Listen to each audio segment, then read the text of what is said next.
கேள்வி கேட்க ஆள் கிடையாது குழந்தைய. அந்த பையன் என்ன பண்ணுறான், ஈவினிங்கில் இந்த பிளிங்கிட்டு அந்த ஆன்லைன் டெலிவரி பண்ணிட்டு இருக்கான். அந்த பண்ணும்போது அவன் என்ன பண்ணிடுறான், அந்த டைமில் டெலிவரி பண்ணும்போது இதோட சப்ளையும் யாருக்கோ வேறு கான்டாக்ட்ஸ் மூலயமா எடுத்து பண்ணிகிட்டு இருக்கான். வெளிநாடுகள்லாம் என்ன பண்ணுவாங்க, இதோட பிரச்சனைகளையும் காமிப்பாங்க. இவங்க என்ன பண்ணுறாங்க, அரெஸ்ட் ஆகிடுவோம், இந்த மாதிரி பிரச்சனை இவ்வளோதான், அதை மூடி மழுப்பி மறைச்சி வைக்கணும்னு நினைக்கிறாங்க. No, show them the problem, show them what is happening. இப்படி தான் உன் லைஃப் பாதிக்கப்படும் காமிங்க. மூவிஸ்லாம் என்ன, அந்த ஒரு 2 hours பார்ப்பாங்க, அவ்வளோதான் வந்துடுவாங்க. இதை கொண்டு போய் சைக்காலஜிக்கலாக இதில் பணம் சம்பாதிக்க முடியுன்ற விஷயத்த அவங்க கூட இருக்க இன்ஃப்ளூயன்சர்ஸ் இருப்பாங்களா, கூட படிக்கிற பசங்க, டே இதில் இவ்வளோ இதில் காசு வருது, இதில் காசு வருதுன்னு சொல்லி கொடுக்குற கிரவுண்டு ஜாஸ்தி. ஸோ இதை ஒரு கட்டாய பாடமாக்குங்க. 16 வயசுக்கு மேலே ஒரு ரேப் பண்ணுற அப்படின்னா தெரியாமல் பண்ணுறியா, கிடையாது, உனக்கு அந்த அறிவு இருக்குது இது தப்புன்னு தெரிஞ்சு பண்ணுற. So your intention is wrong. கூட சேர்ந்து பண்ணுறா தெரியும். இப்போ நிறைய மூவிஸில் கூட உங்களுக்கு சொல்லியிருப்பாங்க, நீ சின்னவனா இருந்தால் கூட நீ பண்ண தப்பு ஒரு அடல்ட் பண்ணக்கூடிய தப்பு. ஸோ அதுக்குண்டான தண்டனைகள் தான் applicable. The normal criminal loss will apply.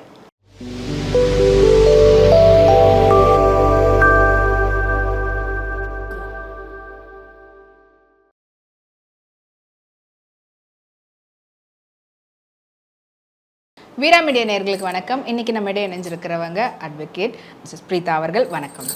வணக்கம்மா. மேடம், இப்போ ரொம்ப பரபரப்பாக போயிட்டு இருக்கக்கூடியது வந்து பார்த்தீங்கன்னா, கோயம்புத்தூரில் ஒரு காலேஜில் அது ஃப்ரெண்ட்ஸ்குள்ளே ஒரு ஃப்ரெண்டை வந்து மர்டர் பண்ணது, அடிதடின்னு போய் அது வந்து சாகிற அளவுக்கு ஆகியிருக்குது. ஆனால் அதுக்கு சொல்லக்கூடிய காரணங்கள் வந்து வெவ்வேறு காரணங்கள் சொல்லிட்டு இருக்கிறாங்க.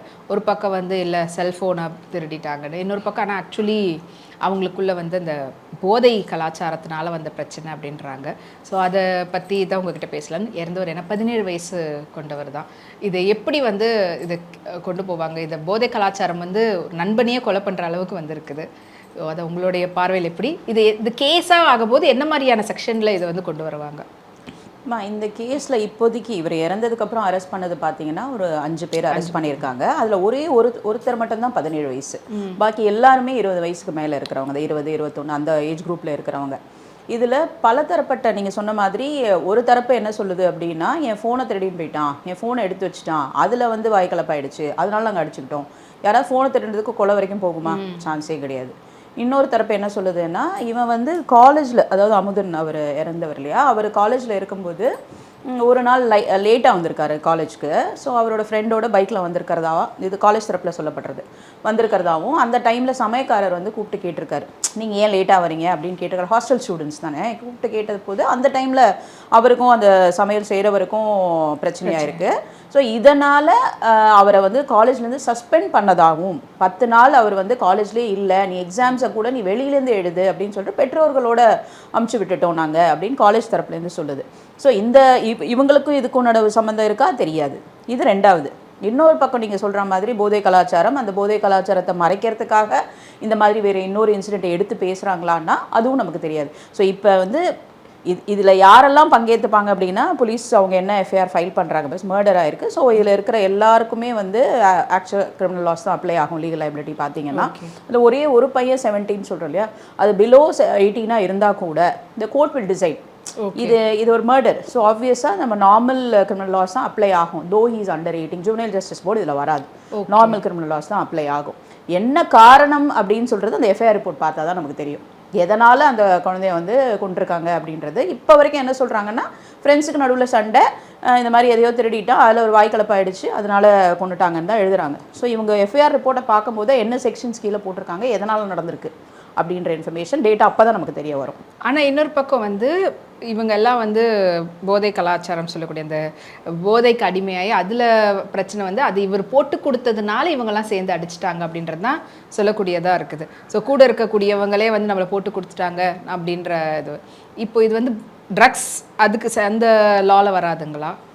அதுதான்ப்பா, அவங்க என்ன டேட்டா அந்த எஃப்ஐஆர் ரிப்போர்ட் பார்த்தா தான் உங்களுக்கு தெரியும். இப்போ நார்காட்டிக்ஸ் கீழே வருதா, நார்காட்டிக்ஸ் ஆக்ட் கீழே வருது அப்படின்னா ஆப்வியஸாக அதுக்குண்டான லீகல் லைபிலிட்டி வரும். இது இப்போதைக்கு அடிதடி தானே சொல்லியிருக்காங்க, என் ஃபோனை எடுத்து வச்சுட்டான், எனக்கு ஆகாத முறையில் பேசிட்டா, எனக்கும் அவனுக்கும் பிரச்சனை அப்படின்ற மாதிரி தான் இப்போ கொண்டு போகப்படுது. இதுவே இதில் வந்து போதை கலாச்சாரம் வந்திருக்கு, இந்த போதை கலாச்சாரத்தை மாட்டி விட்டதுனால தான் இவனை வந்து கொல்ல வேண்டியதாக போயிடுச்சுன்ற தரப்பில் அவங்க கொண்டு போகும்போது தான் அது நார்காட்டிக்ஸ் ஆக்ட் கீழே வரும்.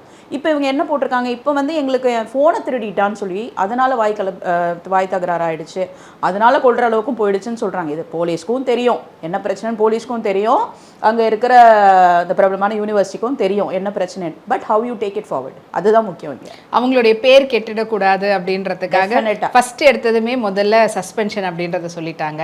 ஏன்னா இதில் இருக்கிறாங்கன்னும் போது அது இன்னும் வேறு விதமாக போகுன்றதுக்கு.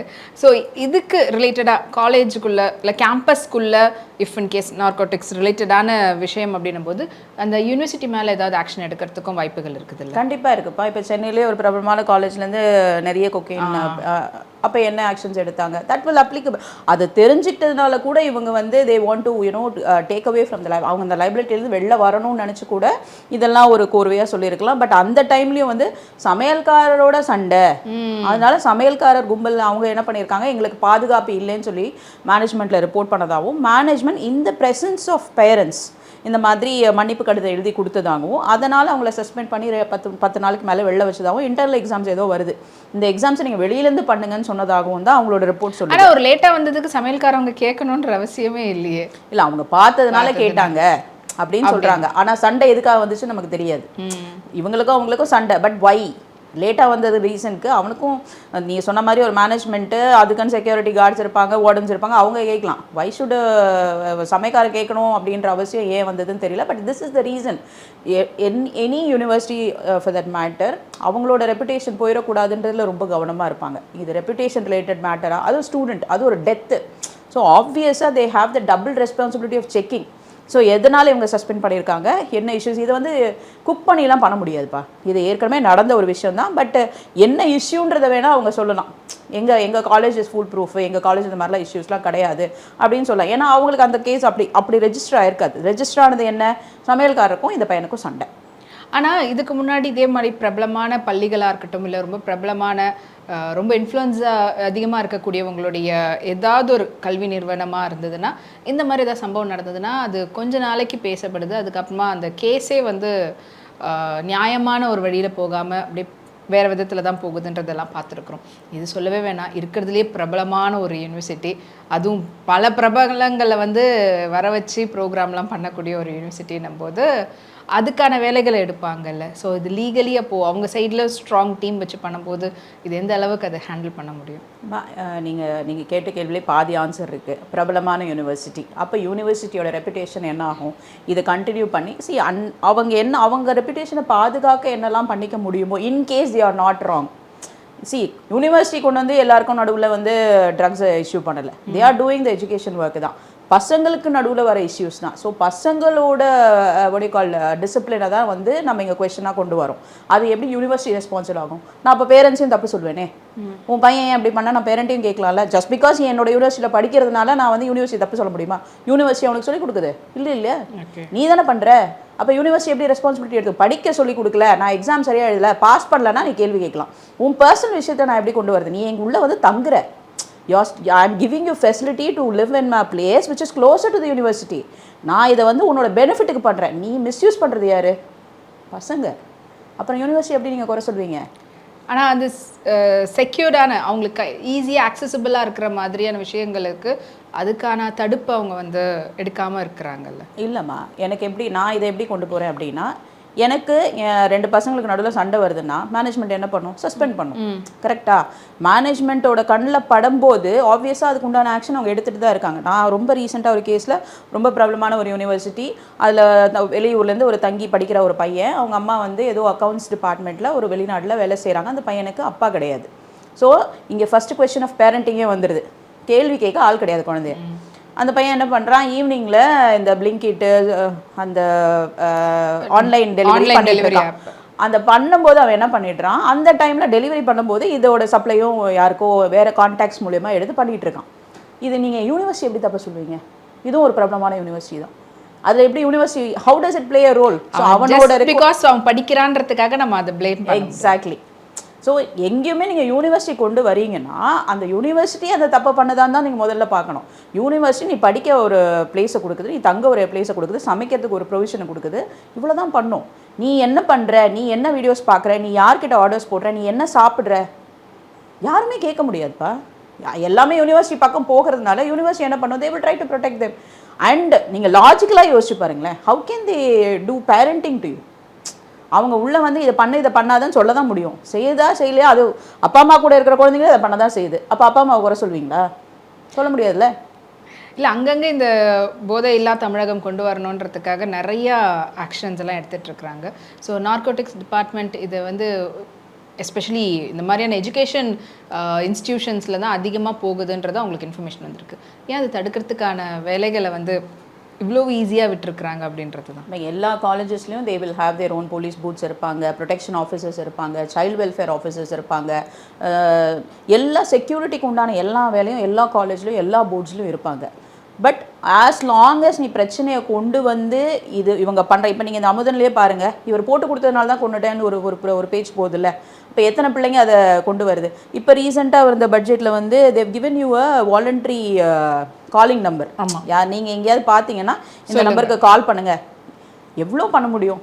Either the child has to be well versed with the implication. இதை பண்ணால் என்ன ஆகும் அப்படின்ற விஷயம் தெரிஞ்ச குழந்தையாக இருக்கணும். அப்படி இல்லை, எனக்கு பைசா தான் முக்கியம், anyway I am not taking இட்டு, நான் அதை யூஸ் பண்ணலை, நான் விற்க தானே செய்கிறேன். இப்போ நீங்கள் ரீசெண்டாக இந்த கேரளா டீச்சர் கேஸில் பார்த்தீங்கன்னா ஒரு இன்டர்மீடியட் ஒரு சின்ன பையன் தான். ஸோ இவங்க எல்லாம் எதுக்காக ஃபைனலாக ஐ நீட் மணி, அதுக்கு நான் பண்ணிட்டு போகிறேன். ஆமாம், அதோட இம்ப்ளிகேஷனை புரியாமல் பண்ணுறாங்க. இப்படி ஒரு விஷயம் நடக்கும்போது மேபி இந்த விஷயம் வந்து எப்படி கொண்டு போகணும் அப்படின்னா கொஞ்சம் ஸ்ட்ராங்காக இருக்கணும் பனிஷ்மெண்ட்டு.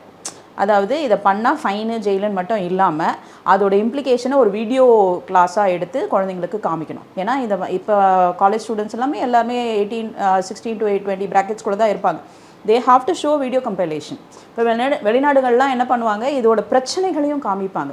இவங்க என்ன பண்ணுறாங்க, அரெஸ்ட் ஆகிடுவோம், இந்த மாதிரி பிரச்சனை இவ்வளோதான், அதை மூடி மழுப்பி மறைச்சி வைக்கணும்னு நினைக்கிறாங்க. No, show them the problem, show them what is happening. இப்படி தான் உன் லைஃப் பாதிக்கப்படும் காமிங்க. மூவிஸ்லாம் என்ன, அந்த ஒரு 2 hours பார்ப்பாங்க, அவ்வளோதான் வந்துடுவாங்க. இதை கொண்டு போய் சைக்காலஜிக்கெலாம் இதில் பணம் சம்பாதிக்க முடியுன்ற விஷயத்த அவங்க கூட இருக்க இன்ஃப்ளூயன்சர்ஸ் இருப்பாங்களா, கூட படிக்கிற பசங்க, டே இதில் இதில் காசு வருது, இதில் காசு வருதுன்னு சொல்லி கொடுக்குற கிரவுண்டு ஜாஸ்தி. ஸோ இதை ஒரு கட்டாய பாடமாக்குங்க. அதனால என்னென்ன பாதிப்பெல்லாம் வருதுன்றத அவங்களுக்கு ஒரு விஷுவலி அவங்க பார்க்கும்போது தான் அதுக்கான தாக்கம் இன்னும் அதிகமாகும் அப்படின்றது. அண்ட் இப்போ இந்த கேஸ்லேயும் பார்த்தீங்கன்னா பிலோ 17 போது அதனால அவங்களுக்கு ரெகுலர் இதுதான் என்னதான் இருந்தாலும் மர்டர்ன்றதுனால ஆகும். ஸோ எப்படி எந்த கேட்டகரியிலலாம் இந்த மாதிரி 18 வயசுக்கு கீழே இருக்கிறவங்களுக்கும் அண்ட் 18 வயசுக்கு மேலே இருக்கிறவங்களுக்கு தப்புக்களுக்கு ஏற்ற மாதிரி எப்படி மாறுது? ஏன்னா யூஸ்வலாக எல்லாரும் சொல்கிறது பொதுவாக என்ன சொல்லுவாங்க, 18 வயசு கீழே அவங்க வந்து சிறைச்சாலை போக மாட்டாங்க, அதுக்கு பதில் அவங்க வந்து சீர்திருத்த பள்ளி தான் போவாங்க அப்படின்னு சொல்லுவாங்க. அது எல்லா கேசஸ்லுமே அப்ளிகபிளா? கிடையாதுப்பா. இப்போ அதாவது ஹீனியஸ் கிரைம்னு சொல்லுவாங்க, மர்டரு, ரேப்பு. நீங்கள் கொல்கத்தா மர்டர் அந்த ரேப் கேஸில் பார்த்துருப்பீங்க, இப்போ இருக்கிற மர்டர் கேஸில் பார்த்துருப்பீங்க. இதெல்லாம் வந்து பார்த்தீங்கன்னா ரொம்ப ரொம்ப பயங்கரமான குற்றம். இந்த குற்றத்துக்குலாம் வந்து இந்த 16 to 18 இருக்காங்கன்னு வச்சுக்கோங்களேன், அவங்களுக்கு அடல்ட்ஸ்க்கு என்ன ப்ரொவிஷன்ஸோ அதே தான் அப்ளிகபிள் ஆகும். ஈவன் ஃபார் போதை இதுக்கும்? எஸ், ட்ரக்ஸுக்கும் அதே தான். Even if you 16 to 18. மற்றபடி இந்த திருட்டு சின்ன சின்ன தப்புகள்லாம் இருக்கு இல்லையா, அது they will go to juvenile justice act, அது கீழே போகும். அவங்க நீங்கள் சொன்ன மாதிரி சீர்திருத்த பள்ளிக்கு தான் போவாங்க. Depends on the crime, depends on the intend. நீ 16 வயசுக்கு மேலே ஒரு ரேப் பண்ணுற அப்படின்னா தெரியாமல் பண்ணுறியா? கிடையாது, உனக்கு அந்த அறிவு இருக்குது, இது தப்புன்னு தெரிஞ்சு பண்ணுற. So your intention is wrong. கூட சேர்ந்து பண்ணுறா தெரியும். இப்போ நிறைய மூவிஸில் கூட உங்களுக்கு சொல்லியிருப்பாங்க, நீ சின்னவனா இருந்தால் கூட நீ பண்ண தப்பு ஒரு அடல்ட் பண்ணக்கூடிய தப்பு. ஸோ அதுக்குண்டான தண்டனைகள் தான் applicable. The normal criminal loss will apply. So அப்போ வந்து இந்த சீர்திருத்த பள்ளியெல்லாம் கிடையாது. ஏன்னா ஒன் ஆஃப் த மூவிலேயே வந்து பார்த்தீங்கன்னா நல்ல சின்ன பசங்களை வச்சு பண்ணி அவங்க என்ன சீர்திருத்த பள்ளி தான் போவாங்க அப்படின்ற மாதிரி காட்டியிருக்கிறாங்க. இது நிறைய பேர் வந்து இந்த காலகட்டத்தில் இருக்கக்கூடியவங்க எஸ்பெஷலி இன்டேக் ஆஃப் ட்ரக்ஸ்னால அவங்க அந்த மாதிரியான ஒரு மைண்ட் செட்லேயும் நிறைய பேர் பார்க்க முடியுது நம்மளால. அது தப்பான இன்ஃபர்மேஷன்ப்பா. இப்போ வந்து நான் பார்த்த கேசஸில் எப்படின்னா 16 to 18 bracketsல if it is a heinous crime which is murder, rape, drugs எல்லாமே வந்து நார்மல் கிரிமினல் லாஸ் தான் அப்ளை ஆகும். விச் இஸ் இப்போ கிரைம் எந்த அளவுக்கு கம்மியாக இருக்கும். ஃபார் எக்ஸாம்பிள் நான் சொன்னேன் இல்லையா, திருட்டாக இருக்கட்டும், சின்ன சின்ன தவறுகளுக்கு தான் ஜுவனைல் ஜஸ்டிஸ் போர்டு திரும்ப பண்ணக்கூடாதுன்னு நம்ம சீர்திருத்த பள்ளி அமைச்சு திரும்ப கூட்டிகிட்டு வரோம். பட் இந்த மாதிரி கிரைம் எல்லாம் ஆஃப்டர் இந்த மாதிரி கேசஸ் நிறைய நடக்க the court will decide எந்த மாதிரி கிரைமு எந்த அளவுக்கு அது அக்ரவேட் ஆகிருக்கு, அவனோட இன்டென்ட் என்ன, அவனோட மோட்டிவ் என்ன, அதை பார்த்துட்டு நார்மல் கிரிமினல் லாஸ் தான் அப்ளை ஆகும். அவங்க அதனால எல்லாருமே வந்து 18 வயசு கீழே இருக்கிறவங்கெல்லாம் சின்ன பசங்க அப்படின்ற அந்த கேட்டகரியில் வரவே மாட்டாங்க. எந்த தப்பு பண்ணாலும் 16 to 18 கண்டிப்பாக வர மாட்டாங்க. பிலோ 16 கூட டிபெண்ட்ஸ். டிபெண்ட்ஸ். அது வந்து என்ன மாதிரி இப்போ நான் சொன்னது ரொம்ப பயங்கரமான கிரைமுக்குலாம் டெஃபினட்டாக கிரிமினல் லாஸ் தான் அப்ளை ஆகும். ஈவன் தோ பிலோ 16 இருந்தாலும் 16 to 18 பிலோ 16க்கு ஜேஜேபிக்கு தான் போகும், ஜுவனைல் ஜஸ்டிஸ் போர்டுக்கு தான் போகும். They will decide whether it should go to the normal criminal இது லேயரா இல்லாட்டி இங்கேயே டிசைட் பண்ணமான்றது ஜேஜேபி டிசைட் பண்ணுவாங்க. ஆனால் ரொம்ப ஈஸியாக ஆக்சசிபிளாக இருக்குது இந்த ட்ரக்ஸுன்றது. ஸோ அதனால் எப்படி வந்து போயிட்டு ஒரு சாக்லேட் விற்கிறாங்களோ அந்த மாதிரி விற்றுட்ருக்குறாங்க. அவ்வளோ ஈஸியாக எப்படி அவங்களுக்குலாம் சோர்ஸ் அவ்வளோ ஈஸியாக இருக்குது. இவ்வளோ நாள் சைலண்ட்டாக இருந்தது, இப்போ தான் ஒன்றா நோண்ட ஆரம்பிக்கிறாங்க. ஸோ அந்த சைலண்ட்டாக இருந்த இப்போ நீங்கள் நிறைய பிரபலங்களில் பார்த்துருப்பீங்க, நிறைய பிரபலங்களோட குழந்தைகள் மாட்டினது. So so they're using it is. அது வந்து இப்போ அவங்களுக்கு வந்து அதோட ஹையஸ்ட் எஃபெக்ட் என்னன்னு தெரியாமல் இருந்திருக்கும். இப்போ பீப்புள் ஆர், இப்போ நீங்களும் நானும் பேசுறது வந்து தெரிஞ்சதுனால தான் பேசிகிட்டு இருக்கோம். ஸோ இந்த மாதிரி இப்போ தான் வந்து they getting to know what will happen to my next generation. இது வந்து முன்னாடி இருக்கிறவங்களுக்கு தெரியாது, ஏன்னா அப்பா அம்மாவுக்கு தெரியாது, குழந்தைங்க என்ன பண்ணுறதுன்னு தெரியாது, அது பாட்டு வரும், நைட்டில் என்ன பண்ணுறதுன்னு தெரிய போகிறது இல்லை. இப்போ தான் கொஞ்சம் கொஞ்சமாக I'm saying not even 2-3 years பேக்லேருந்து தான் இதோட சீரியஸ்னஸ் என்னன்றதை பார்க்க ஆரம்பிச்சிருக்காங்க. Let it be parents or school. நம்ம அடுத்த ஜெனரேஷனே அஃபெக்ட் பண்ண போகுது, அடுத்த ஜெனரேஷனே மைண்ட்ஃபுல்லாக இருக்க போகிறது இல்லை, தே அடிக்டட் டு சம்படின்னும் போது ஃபஸ்ட்டு நம்ம வந்து லிக்கரில் சொல்லிட்டு இருப்போம், இதில் அடிக்கூடாது, சிகரெட் குடிக்கூடாது. இப்போ வந்து பேரண்ட்ஸோட பயம் என்னென்னா இவனோட ஃப்ரெண்ட்ஸு யார், எங்கே போகிறான், எங்கே வரான். ஸோ எவ்ரிடே நான் என்ன சொல்கிறேன், எவ்ரிடே செக் பண்ணுங்கள். உங்கள் குழந்தைங்களுக்காக தானே உழைக்கிறீங்க. Check what is happening. அதை பார்க்காம லாஸ்ட் மினிட்ல எல்லாத்தையும் தெரிஞ்சுக்கிட்டு ஒன்றுமே பண்ண முடியாது. So check. ஏதோ ஒரு விஷயத்தில் அவங்க அடிக்டடாகவே தான் இருக்கிறாங்களே. இந்த எஸ்பெஷலி இந்த ஜென்ரேஷனில் இருக்கக்கூடிய ஸ்கூல் பசங்களே கூட அவங்க பேசக்கூடிய வார்த்தைகளாக இருக்கட்டும், அவங்களுடைய அந்த கெஸ்டர் எல்லாமே வந்துட்டு நம்ம படிக்கும்போது, ஸ்கூல் படிக்கும்போது இப்படி இல்லையே அப்படின்ற ஒரு ஃபீல் தான் கொடுக்குது. இது சோஷியல் மீடியாவுடைய எக்ஸ்போஷர் சொல்கிறதா, இல்லை இந்த ஜென்ரேஷனில் எல்லாமே ரொம்ப ஃப்ரீயாக ஈஸியாக கிடைக்கிறதுனால அப்படின்னு சொல்கிறேன்? டவுட்டே வேண்டாம்ப்பா, டெஃபினட்டாக சோஷியல் மீடியா எக்ஸ்போஷர் தான். ஏன்னா அந்த டைமுக்கும் இந்த டைமுக்கும் நீங்கள் ஒரு இன்ஸ்டாவாக இருக்கட்டும், வாட்ஸ்அப்பாக இருக்கட்டும், what ever it is, every thing is readily available. எல்லா இன்ஃபர்மேஷனும் உங்களுக்கு கிடச்சிடுது. ஸோ சோஷியல் மீடியான்றது நடக்கிற தப்புகளை பார்க்குறது மட்டும் இல்லை, எப்படி பண்ணணும்னு கூட கற்றுக் கொடுக்குது. புரியுதுங்களா? ஸோ நீங்கள் வந்து என்ன நினச்சிக்கிறீங்க, ஏதாவது ஒரு இஷ்யூ நியூஸ் வருது, அந்த நியூஸை பார்த்து குழந்தைங்க கற்றுக்குறாங்க? கிடையாது. They are researching. பயங்கர எனிமி. இப்போது என்ன வேணுமோ அது சொல்லி கொடுக்குது. அதுக்குள்ளே போய் அந்த கொஸ்டினை கேட்டால் இதுக்கு என்ன, அதுக்கு என்னன்னு பதில் சொல்லுது. கிரியேட் பண்ணது நல்ல விஷயத்துக்காக, பட் எல்லாருமே அதுக்கு தான் யூஸ் பண்ணுறாங்களா? தெரியாது. ஸோ டெஃபினெட்லி சோஷியல் மீடியா, அதில் டவுட்டே வேண்டாம். ஓகே. ஸோ இந்த போதை வந்து எந்த அளவுக்கு கொண்டு போயிருக்குன்னா, கூட இருக்கிற நண்பனையே வந்து போட்டு தண்டுற அளவுக்கு கொண்டு போயிருக்குது. அதுவும் ஒரு காலேஜ் கேம்பஸ்குள்ளவே நடக்கக்கூடிய அளவில் இருக்குது. கோயம்புத்தூர் அப்படின்ற போது தொடர்ந்து இந்த மாதிரி பல சம்பவங்கள் நம்ம வந்து பார்த்துட்ருக்குறோம். அது ஏன் கோயம்புத்தூர்லேயே இந்த மாதிரி நடக்குது அப்படின்னு தான் நம்மளுக்கு வந்து தெரியல. ஆனால் இந்த கேஸ் இன்னும் இதுக்கு வந்து எப்படி எஃபெக்டிவாக எடுத்துகிட்டு போகிறாங்கன்ற மாதிரி உங்களுக்கு ஃபீல் ஆகுதா மேம்? இது ஒரு மர்டர் டெஃபினட்டாக வந்து எஃபெக்டிவாக தான் போகும். பிகாஸ் ஒரு கொலை நடந்திருக்கு. எப்போவுமே ஒரு க்ரைமை பொறுத்த வரைக்கும் ஒரு க்ரைம் நடந்துருச்சு அப்படின்னா ஆப்வியஸாக it will be done as per the process தான். இப்போ அடிச்சுக்கிட்டாங்க பிடிச்சிக்கிட்டாங்கன்னா அது எப்படி போகும், என்ன ஆகும் அப்படின்னு தான் பார்க்கலாம். செத்து போயிட்டான் ஒருத்தன், அப்போ ஆப்வியஸாக அது ரொம்ப சீரியஸாக தான் எடுத்துகிட்டு போவாங்க. எதனால் செத்து போயிட்டான், அதுவும் 17 வயசு குழந்தை செத்து இருக்கான். இதில் இந்த பசங்க அந்த காலேஜ் வந்து ஒரு 10-15 நேமை கூட கேட்டிருக்கிறதா சொன்னாங்க விசாரிக்கிறதுக்காக. Investigation is going on. 5 பேரை தாண்டி இன்னும் இன்னும் ஸ்டூடெண்ட்ஸை கேட்டிருக்காங்க. அந்த ஸ்டூடெண்ட்ஸோட டீட்டெயில்ஸ் அந்த மேனேஜ்மெண்ட் வந்து கொடுத்துருக்காங்க. ஸோ அந்த க்ரைம் ஹஸ் ஹேப்பன்டு. திரும்பவும் சொல்கிறேன், க்ரைம் நடந்துடுச்சு. இப்போ அவங்களுக்கு வந்து எப்படி கொண்டு போகணுன்ற டவுட்டெல்லாம் கிடையாது. யாரெல்லாம் இன்வால்வ் அதில், அதுக்கு தான் போயிட்டுருக்கு. So the court will decide. அதில் ஒரே ஒரு பையன் மட்டும் 17 இயர்ஸ்ன்றதுனால அவனோட இன்வால்மெண்ட் என்ன, அவனோட மோட்டிவ் என்ன, அதெல்லாம் தெரிஞ்சுக்கிறாங்க. அப்படியே அவனோட மோட்டிவ் வந்து அதை எப்படி சொல்ல சேர்ந்து பண்ணியிருக்காங்க. திஸ் இஸ் கால்டு கான்ஸ்பிரசின்னு சொல்லுவாங்க. சேர்ந்து ஒரு விஷயத்தை பண்ணி சேர்ந்து பண்ணும்போது அதனுடைய பனிஷ்மெண்ட் எப்படி இருக்கும், இல்லைனா அது எந்த அளவுக்கு கோர்ட்டில் கேஸாக ஹேண்டில் பண்ணும்போது எந்த அளவுக்கு அது போகும்? அது வந்து ஜட்ஜு தான் இப்போ டிசைட் பண்ணுவாங்க. பிகாஸ் அது கிராஸ் போகும், கொஸ்டினிங் நடக்கும். அதெல்லாம் நடக்கும்போது தான் ஒவ்வொருத்தரோட இன்டென்ஷன், ஒவ்வொருத்தரோட மோட்டிவ்.